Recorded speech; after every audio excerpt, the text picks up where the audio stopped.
दोस्तों, in the last session मैंने एक लिस्ट बनाई थी, list of quasi contracts, and उसमें हमने देखा सेक्शन 68, सेक्शन 69,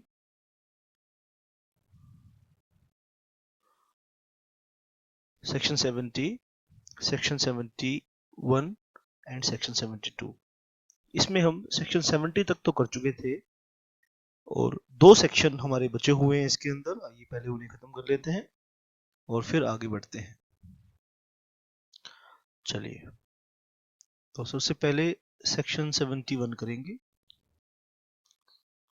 क्वासी कॉन्ट्रैक्ट है ये एक। सेक्शन 71 हेडिंग इसकी है responsibility of finder of goods, responsibility of finder of lost goods. Section I think quasi contract का कंसेप्ट आपके समझ में अच्छे से आया होगा। सेक्शन 71 उसका हेडिंग नोट कर लीजिए बेटा, responsibility of finder of goods.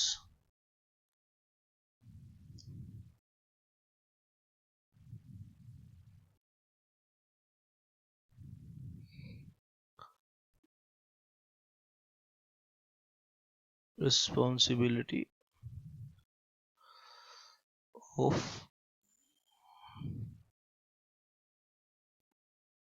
finder of lost goods.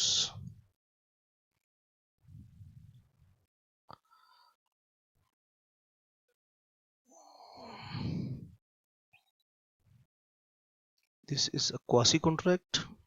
Section 71 is fall under chapter 5 of ICA और ये बात आपको पता होना चाहिए। Section 71 falls under chapter 5 of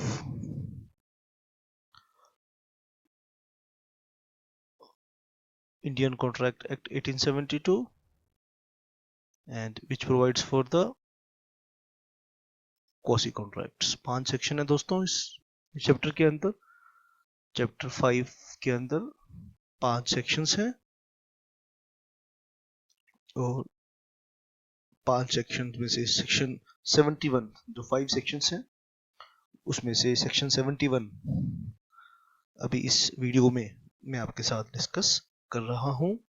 आप लॉ की लैंग्वेज को ध्यान से कॉम्प्रिहेंड करेंगे, उसे रिवाइज करेंगे और रिप्रोड्यूस करेंगे जब भी उसकी रिक्वायरमेंट होगी।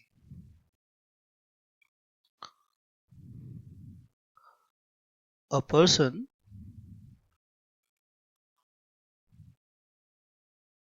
who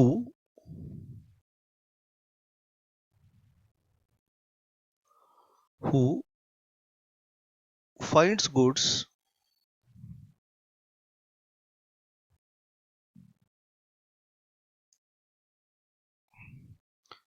belonging to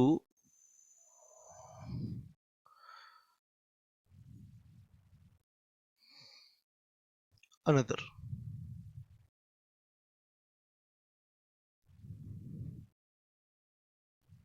and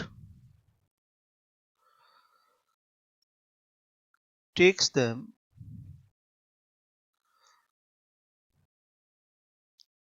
into his custody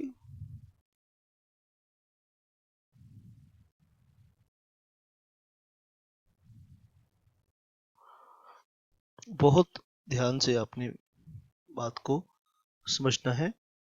A person who finds goods belonging to another and takes them into his custody is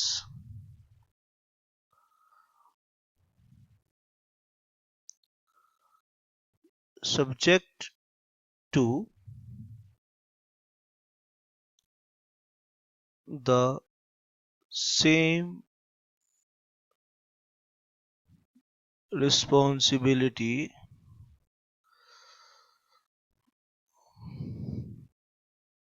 as a bailee।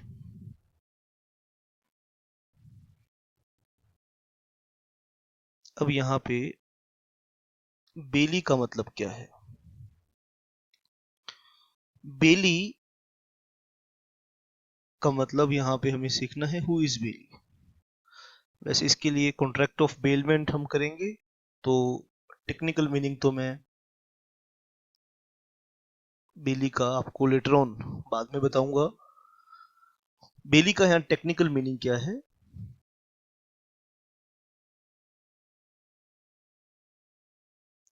Bailey means a person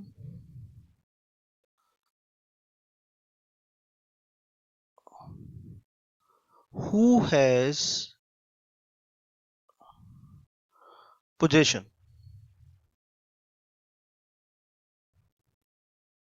of the goods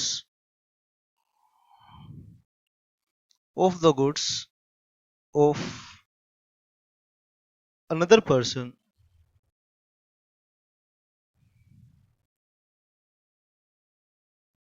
for a purpose। बहुत ध्यान से आपने मेरी बात को सीखना है कि मैं बेली को डिफाइन कर रहा हूँ, बेली का मतलब बता रहा हूँ।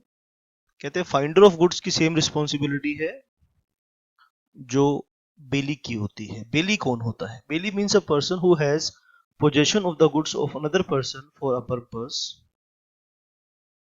and when such purpose is accomplished,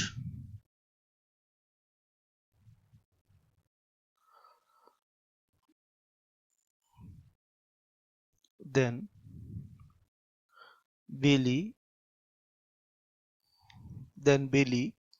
must return those goods.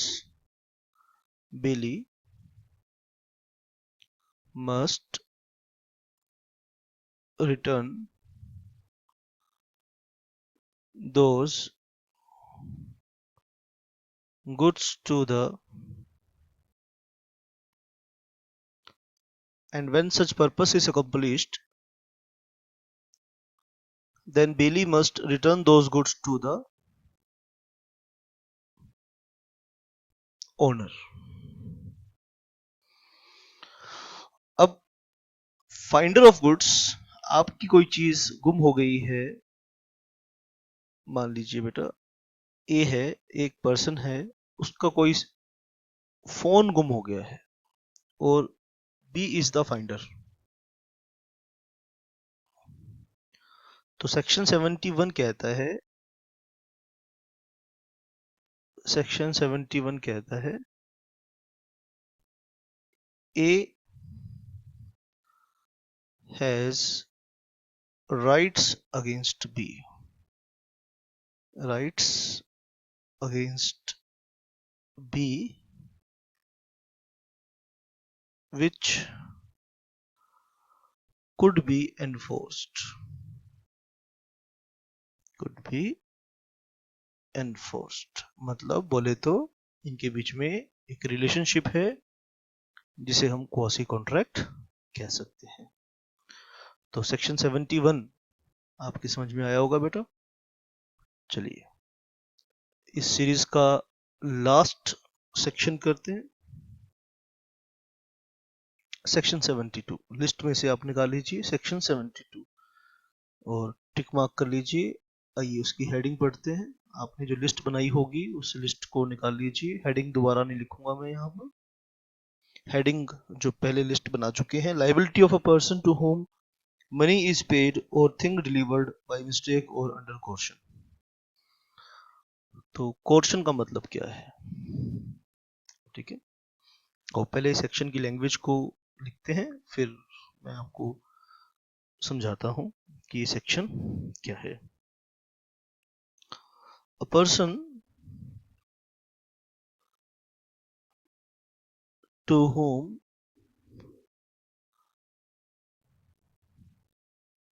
money has been paid, money has been paid or anything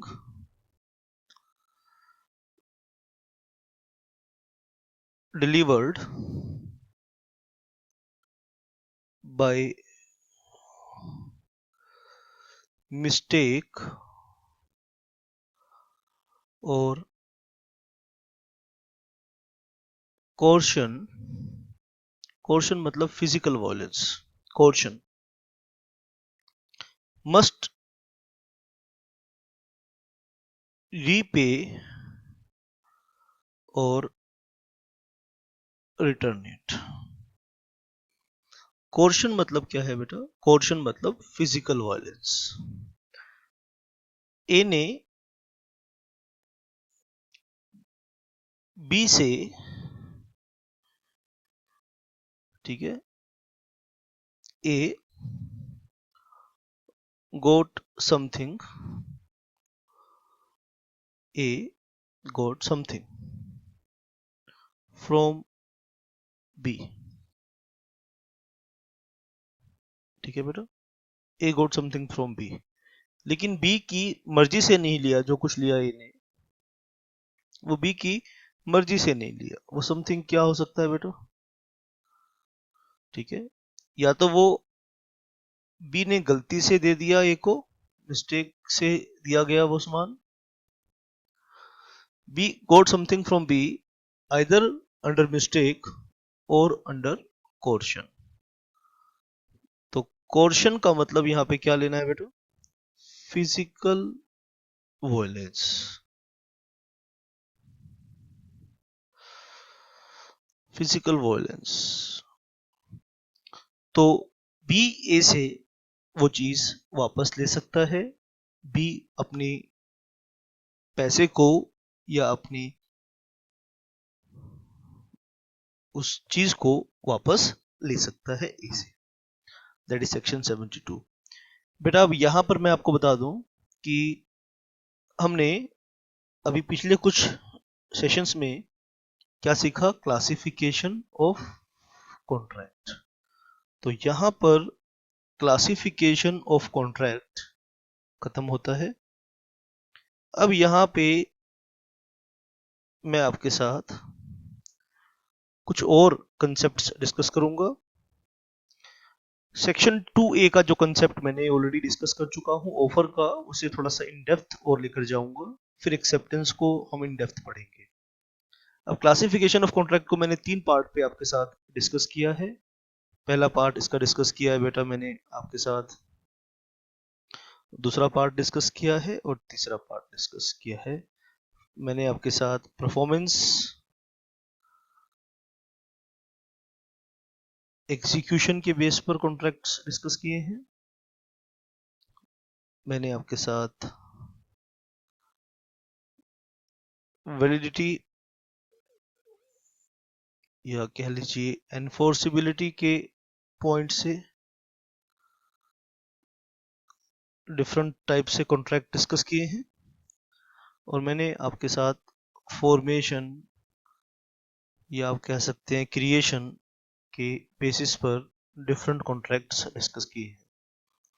I hope ये सब बातें आपको समझ में आई होंगी। अब मैं आपके साथ नेक्स्ट सेशन से एक और चैप्टर शुरू करूंगा, and that is the concept of offer and acceptance. और कुछ क्वेश्चंस भी मैं आपको भेजूंगा, ठीक है? तो प्रैक्टिस के लिए कुछ क्वेश्चंस मैं आपको मेल करूंगा, तो आपको चाहिए कि उन क्वेश्चंस की प्रैक्टिस करें और अपने डाउट्स मुझसे क्लियर करें।